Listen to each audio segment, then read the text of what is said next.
धीरे धीरे देखते जाओ डॉग कि मैं आखिर चाहती क्या हूँ। इतना कहते हुए मैं अपनी अदाओं से डॉक्टर को ललचाते हुए उसे कमरे से बाहर ले आई। धीरे धीरे मैं उसे इस पूरे घर से दूर ले जाने लगी। इसी बीच मुझे डॉग के कमरे में उसकी बीवी की कई तस्वीरें दिखीं। कितनी मासूम और प्यारी दिखती थी वो। लेकिन इस जल्लाद ने उस अबला को भी मौत के घाट उतार दिया। आज की ये रात या तो इस जल्लाद की आखिरी रात होगी या मेरी। डॉग के घर के पीछे का रास्ता उस शमशान की तरफ से ही जाता है जहाँ से ये सब कुछ शुरू हुआ था। इसीलिए उसे अपने हुस्न के जाल में फंसाते हुए मैं उधर उस शमशान की तरफ ही बढ़ने लगी। इसी बीच डॉग ने मुझे कहीं चूमा तो कहीं छूने लगा। उसका मेरे पास आना भी किसी नर्क जैसा ही था। लेकिन मैं करूं भी तो क्या, ये मुझे समझ ही नहीं आ रहा था।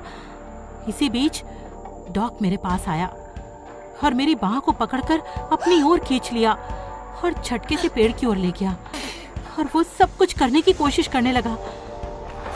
डॉग डॉग डॉग प्लीज ऐसा मत करो, please please dog, please dog, please dog रुक जाओ, डॉग छोड़ दो। बस ऐसे ही चीखती रहो लिपिका, मुझे और मजा आएगा। नहीं, अगर मैं कमजोर पड़ी तो सब गड़बड़ हो जाएगी।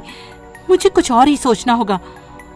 डॉग, मेरे कहने का मतलब है पहले अपनी आंखें बंद करिए ना और फिर देखिए सिलसिला मैं कैसे शुरू करती हूँ।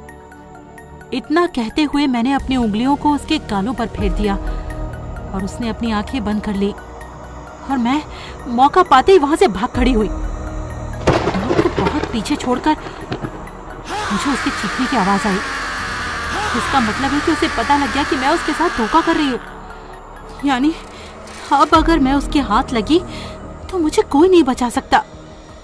ये सब कुछ होने के बाद मैं जंगल में बेतहाशा भागे जा रही थी।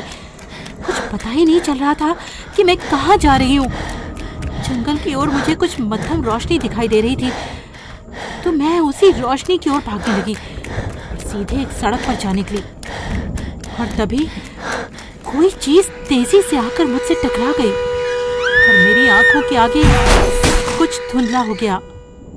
जब कुछ समय के बाद मेरी आंख खुली तो एक बूढ़ा आदमी मेरे सामने खड़ा हुआ था। उसके हाथ में पानी का ग्लास था।